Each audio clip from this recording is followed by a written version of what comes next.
What's up, dogs and dogettes? Welcome to week 2 of the NFL Pickem season with your boy Harkdawg 25.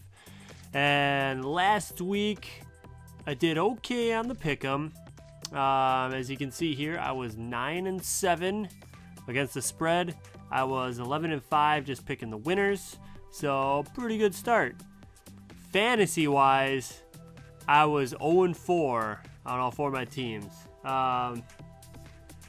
When Dez Bryant goes out and breaks his foot, you know, it's a bad sign. T.Y. Hilton gets a knee bruise, he's out, that's a bad sign. And Lamar Miller gets 60 yards and a fumble, bad sign. Melvin Gordon, same thing, bad sign. All that encompassed with a Joe Flacco -1 point performance led to an 0-4 record to start off the season. So, not so good. That's all right. It's only 1 week. Put it in the past, and then come strong for week 2. That's right. So we're going to jump right into the Pickems. I know last week was a little bit longer episode. First game, Thursday night game, Kansas City at home, favored by 3 against the Denver Broncos and Peyton Manning's noodle arm. Oh, wow. Is he going to be able to throw the ball against Kansas City? Kansas City home opener.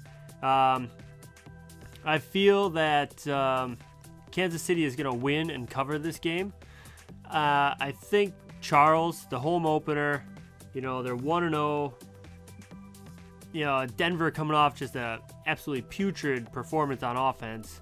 I feel like Kansas City, if they can get a couple turnovers, maybe pick Manning off and limit their turnovers, they're gonna have a good day. Kelsey was a beast last week. I feel like Denver's gonna try and shut him down.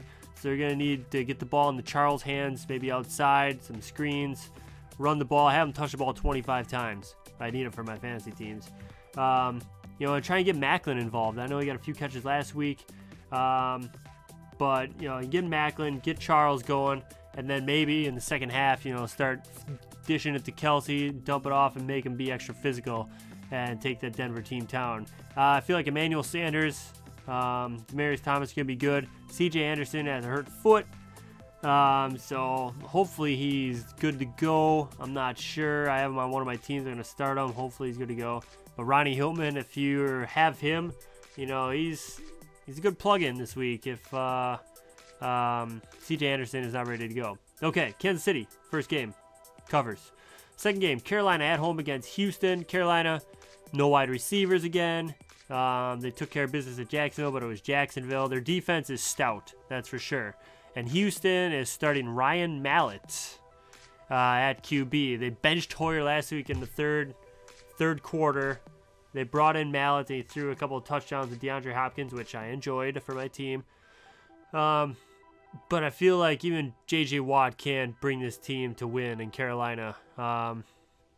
They just don't have an offense. I think Carolina's defense is going to shut down their offense, and Carolina's offense is just a little bit better with Cam Newton being that much more talented and explosive. Fantasy, I'd probably just go the defenses and DeAndre Hopkins and Greg Olsen and Cam Newton. That's the only options for this game. I got Carolina winning and covering. Third game, Pittsburgh at home opener against the San Francisco 49ers, who just absolutely crushed the Vikings last week. I thought the Vikings were going to win. You know, they're kind of like that bold pick that everybody's like, they can make the playoffs. Well, when they start off with AP getting 30 yards total on the ground and 10 rushes, that's a bad sign. San Francisco's D looked legit. Carlos Hyde, absolutely legit. He did well. Pittsburgh has had 10 days to prepare for this game after getting throttled by New England. San Francisco has to travel across the country. So I feel like Pittsburgh's going to be rested. Roethlisberger is not going to allow that team to lose. And I think they're going to win by exactly a touchdown and cover the spread. Look for Antonio Brown, big game. And even DeAngelo Williams, plug him in. Heath Miller, putting Heath Miller out there. And I'm also putting Marcus Wheaton in a couple as a wide receiver too. Yeah, just because I have Dez Bryant going out, I had no other option. All the other wide receivers are taken. And I got decent wide receiver 2 backups, but, you know, Kendall Wright, you know, yeah, I'll get to that game. But Pittsburgh winning and covering. Next game, New Orleans, home opener at the Superdome, favored by 10 points against your Tampa Bay Buccaneers. New Orleans is going to crush this game. I don't care, you know, what they say about the defense in New Orleans. It's the Superdome. They do so well in the Superdome, even against the spread. Mark Ingram's going to have a big game. Brandon Cooks, big game. Watson, big game. And Jameis Winston, he'll do his thing, get probably a couple touchdown passes. But I feel like New Orleans is going to put up 30 points. Tampa's going to put on maybe, you know, I'll say it's going to be like 31-20. It's going to just cover, or like a 35-24, something like that. But I got New Orleans winning, covering. Breeze, big game. I think I'd have Evans and maybe Austin Seferius-Jenkins look good last week. You know, grabbing a couple TD passes from Winston. So he got good chemistry there. So he'll probably grab some balls too. If you need a, you know, if you don't have that much better option at tight end. Okay, so fifth game, Minnesota at home, favored by 3 against Detroit. Well, after watching Minnesota just get throttled on the road, Detroit's defense is pretty good, and they're going to be pissed after giving up all those points to the Chargers. They have 21-3. They scored 7 points the rest of the game, gave up 30. Rivers just absolutely led that team to just a crazy comeback in San Diego, and the crowd was into it and just took Detroit out of it. And I think Detroit with Amir Abdullah looking good. They got to feed Calvin Johnson. They got to feed Golden Tate. They got 6 catches for like 90 yards between the two of them in that last game. No wonder why they lose. They just got complacent up 21-3. Oh, we'll cruise to victory. No. Chuck it up to him. Calvin's going to go up. He's Megatron. He's going to get the ball. On the Minnesota side, AP is going to bounce back. Bridgewater is going to have a decent game. Definitely better than one he just had. But it's not going to be enough. I think Detroit's going to at least cover this game. But I think they're actually going to win it outright. Probably like I want to say a 28-27 type game. Really close. So I got Detroit there. Next game, Chicago at home against Arizona. Chicago, we saw what they did against the Packers. Yeah, Forte ran for 140 yards, but 103 of those yards were in the first half, and the Packers shut him down in the second half. 33 yards. He only caught the ball a couple times. Definitely didn't sniff the end zone. Great defensive pressure. Great play by Matthews.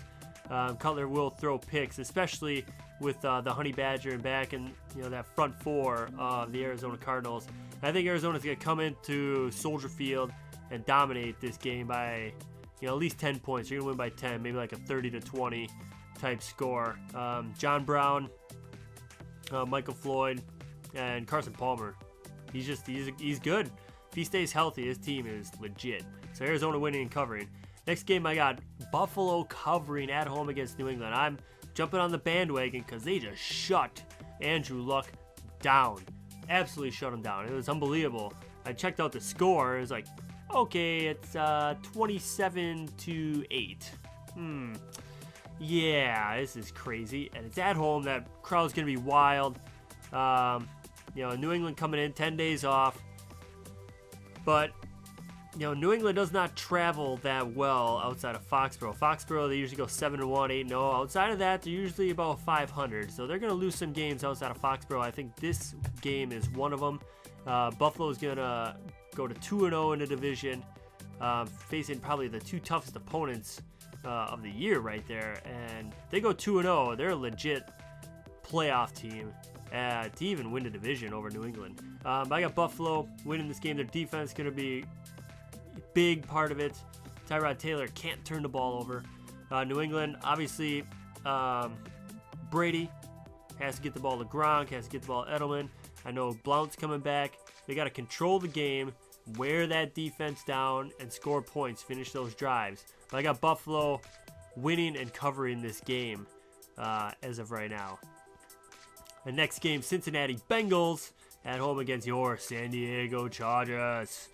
Bengals favored by 3.5 at home, and the Bengals just absolutely took the Oakland Raiders' head and bashed it against the helmet. Oh no, that was Pac-Man Jones. That wasn't the whole team. What the heck was he doing? Jeez. A little rookie initiation? No, dude, don't do that. Come on. You're better than that. You got 20 million people watching you. Anyways, I got Cincinnati winning and covering. Eifert. Look, Beasley is a home opener in Cincinnati. They usually play good at home. San Diego doesn't travel that well, especially cross country. I've learned in the past. So look for Rivers, to probably throw a pick or two. He threw a couple last game to Detroit, and that's why they're so far ahead. Cincinnati with Jeremy Hill, AJ Green, Marvin Jones, Eifert. If Dalton, gets a momentum early, it's gonna be a long day for San Diego. So I got Cincinnati winning and covering. Next game, Cleveland Browns at home against the Mariota Titans. Cleveland favored by a half a point, so it's pretty much a coin flip.